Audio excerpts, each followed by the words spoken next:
good morning and welcome to Rising. We have maybe the best show ever for you today. Let's see if we can live up to that. Hello, Brianna. Hello, Robby. I'm ready to try. Well, on Wednesday, the Select Subcommittee on the Coronavirus Pandemic held a hearing to investigate the origins of COVID-19. The hearing largely grappled with between two hypotheses of how the pandemic began, through a natural spillover event or an accidental lab leak.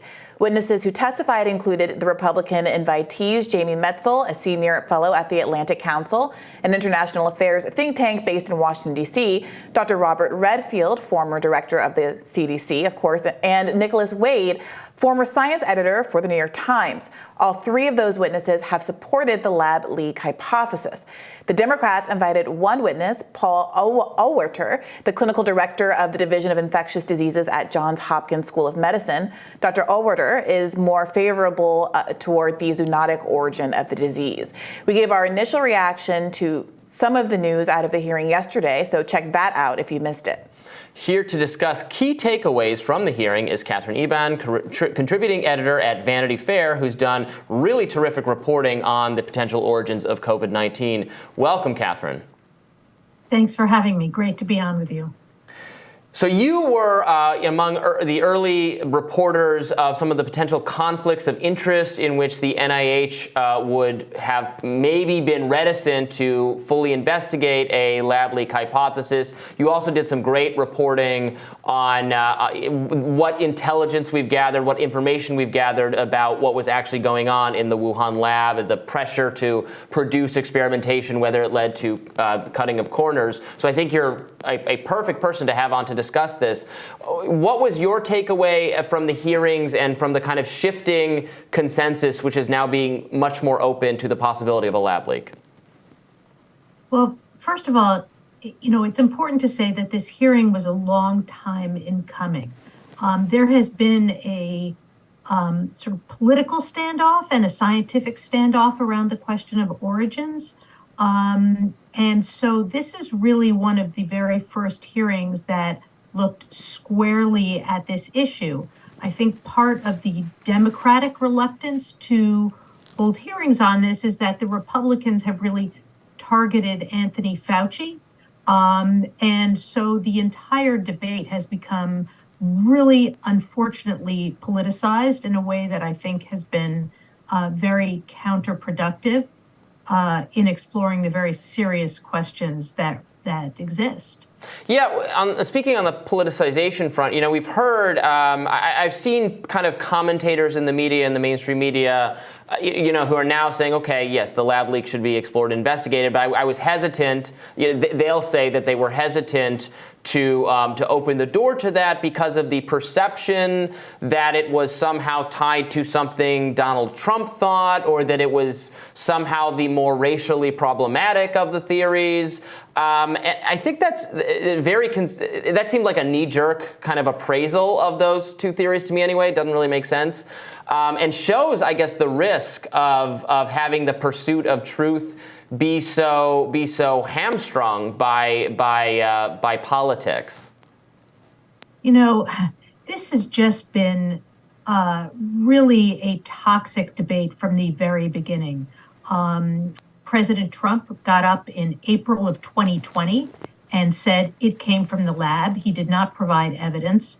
From my own reporting, it's clear that some of what is viewed by some as stronger evidence came in much later than that. So it is really not clear what the basis of that early claim he made was, but it certainly set the stage for an extreme reluctance by many within the government and outside of it to even take this possibility seriously. Unfortunately, because of that, the clues or the material has come out drip by drip through sort of armchair sleuths, through a few journalists, through FOIA groups who have been litigating against the NIH. And what has emerged from internal emails is a picture of an NIH that quickly seemed to understand that it had some exposure here. That is not to say that the NIH played necessarily any role in funding the research that ultimately may have led to a laboratory leak, but it is clear that the NIH did provide funding that went to the Wuhan Institute of Virology for risky coronavirus research, and that has really complicated the investigative picture here. Catherine, can you speak to some of the evidence that was presented at the hearings from the pro-zoonotic camp versus the lab leak camp? Because so much of this conversation is about, stigma and bias and premature claims and cover-ups. But for people who just want to be able to figure out what really happened, what kind of evidence are we looking at? Well, first of all, let me just say, there are a number of virologists who have made the point that there were no virologists on the panel yesterday. That is true, and I think that's unfortunate. So we really did not get to hear from the scientists in the virology community who have advocated that this and studied and come up with a conclusion that there was a natural origin for this virus and it came from a market. So unfortunately, that viewpoint was not very well represented at the hearing yesterday.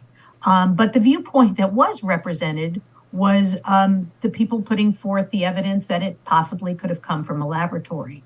So one of the things that they have talked about is the unusual features of this virus, that it contains a furin cleavage site, which is a genomic feature of the virus that allows it to sort of dock successfully in human cells and infect human cells.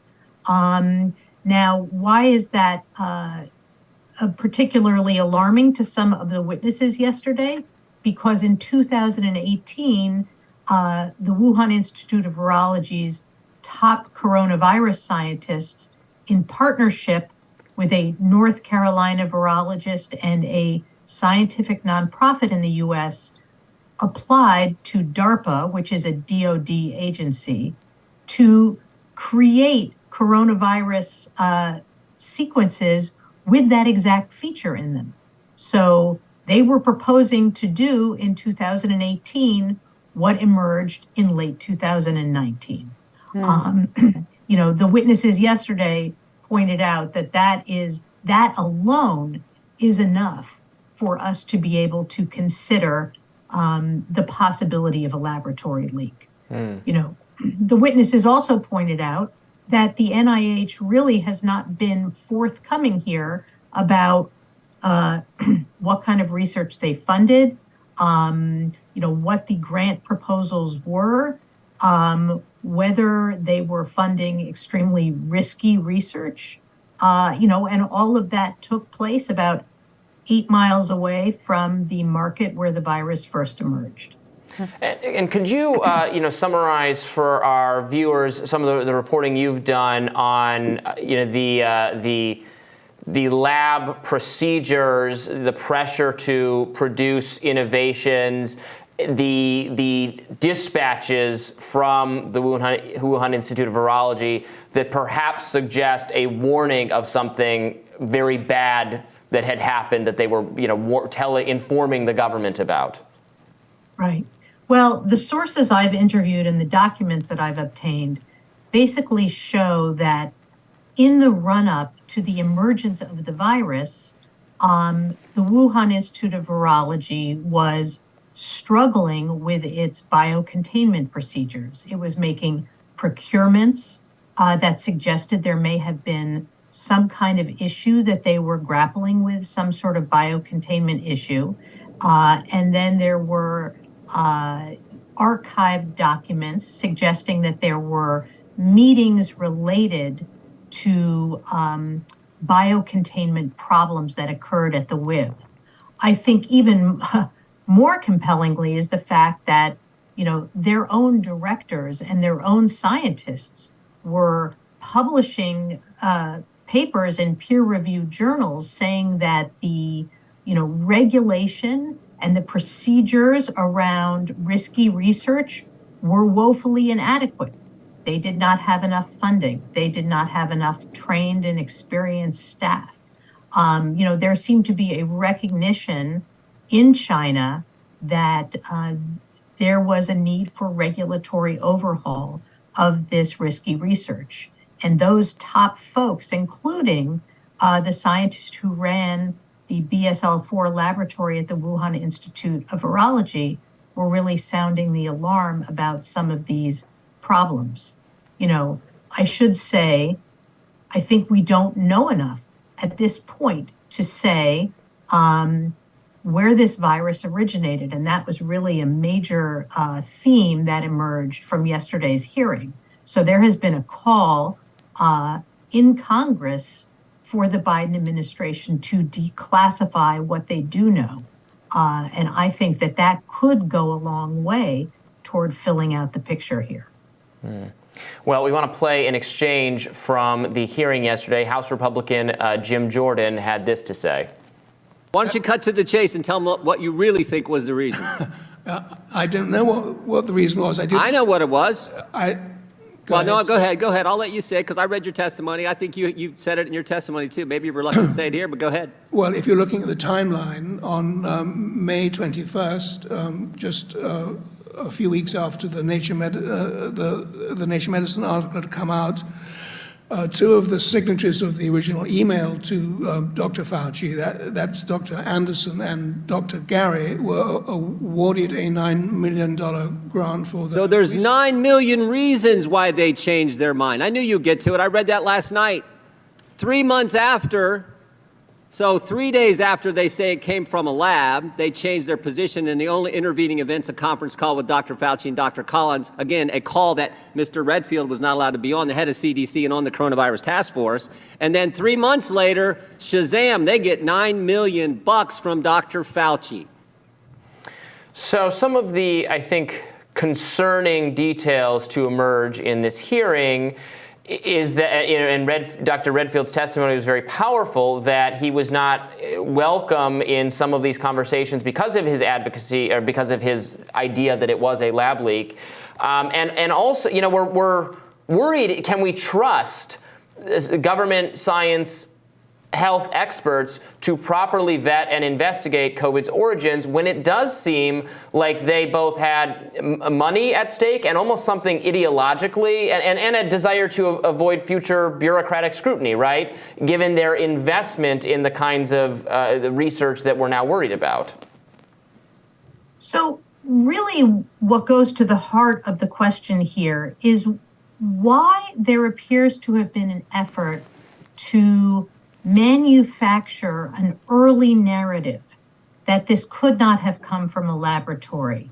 And really that narrative was manufactured long before scientific evidence had emerged, right? It was very early on, January, February, in which the question of a possible laboratory origin was branded as a conspiracy theory. And that was done in a series of papers. And in the paper that Jordan is referring to there was called Proximal Origins. It was really put together in February of 2020 by a group of scientists who had, background conversations with Dr. Fauci and Jeremy Farrar of the Wellcome Trust in the UK. And the question there has been, why did they, the scientists who were involved said early on, privately in emails to one another, that it looked to them like it possibly could have come from a laboratory, that it could have been an engineered virus. Within days, they changed their stance and put together a paper which really took the possibility of a laboratory leak off the table. And so one of the questions is, why did that happen?